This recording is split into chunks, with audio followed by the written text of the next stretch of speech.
Boris Johnson, imperturbable statesman. Now then, the world of international cycling was turned upside down by the Lance Armstrong doping and cheating scandal. Now the hero of British cycling, our most garlanded Olympian, Sir Bradley Wiggins, faces accusations that he used drugs which can enhance performance before key races, including the 2012 Tour de France. When I spoke to him this week, I asked him what he had used and why.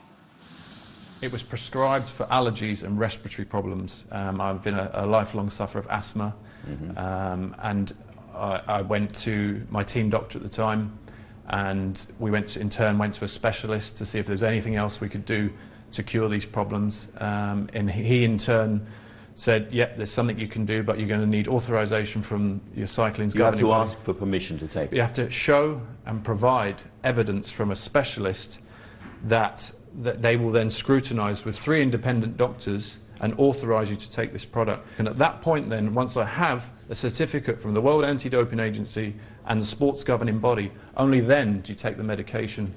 Now, the trouble with this particular drug is that lots of people say it is also a performance enhancer. There was a German cyclist, Jörg Jaschke, who says that after he'd taken it, he said, you're going to suffer less, you're going to be less tired as your recuperation is faster because of the anti-inflammatory effects. And other people have said the same kind of thing. David Miller has said it was the most potent drug that he's ever taken. Yeah, but I think they were abusing that drug in that era. So they were simply taking more of it? More of it and abusing it. And this was to cure a medical condition, and the governing body, the World Anti-Doping Agency, everyone said this guy is not. This wasn't about trying to find a way to gain an unfair advantage. This was about putting myself back on a level playing field in order to compete at the highest level.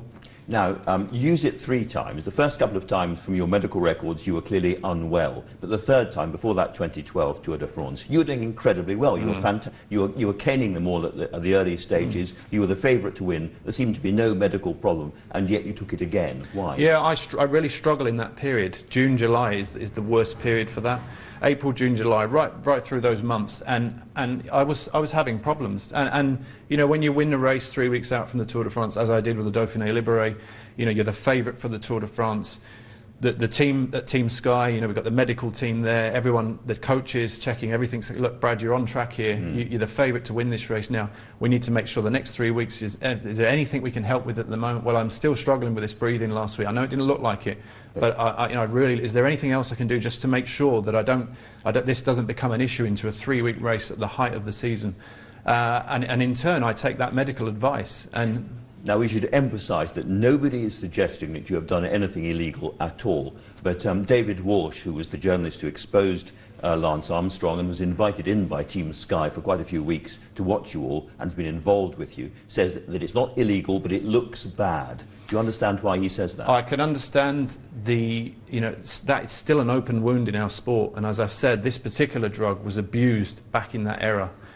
But I think, as I've stated, even with the needle comments that I'd made, this was about, at that time, if I can paint a picture of the landscape at that time in 2012, right at the height of Lance Armstrong and just before the crash, as it were, with him, that the landscape, have you ever used needles? It was always a loaded question with regards to doping, intravenous injections of iron, EPO, etc. No one ever asked the question, have you ever had an injection by a medical professional to treat or cure a medical condition? There are 2 sides to that, and at that period in time it was very much with a doping emphasis in the question. But you did say, I haven't been injected, I haven't used needles except for vaccinations, and that wasn't quite true, was it? Well, for medical conditions. And I think at the time, the book I wasn't writing the book, I was writing it with a cycling journalist who was very knowledgeable on the sport and had lived through the whole era of the Lance Armstrong era and the doping era. So from your point of view, needles meant, have you been doping? And the answer was no. All the questions at that time were very much loaded towards doping.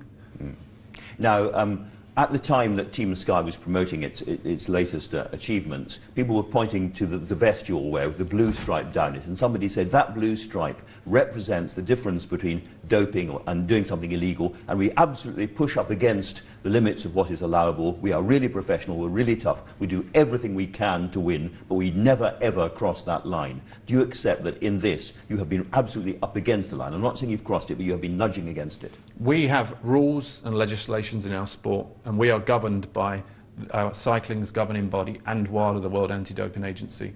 Now, those rules are there. As athletes, we don't invent those rules. We have to abide by the rules, and Team Sky, especially biggest cycling team in the world, 100%, everything that they have done in this it has been within the rules and abided by the rules that are set to us, and we are being scrutinised for abiding by the speed limit, staying within the speed limit. And of course, Team Sky has had a very, very hard time from lots of other countries. The French and others have been borderline insinuating about your team because you have done so well. They ask, are you superhumans? What's going on? Is this the kind of insinuation that you're just going to have to live with now because you've been so successful? Well, I think the sport lives with that, and whoever is leading in the sport at that time. And at the moment, it's Team Sky. They're leading the way, and you know they're setting the standard for everybody. And they're the best at what they do, and unfortunately when you're the best at what you do sometimes comes scrutiny, especially in a sport that has a tainted history.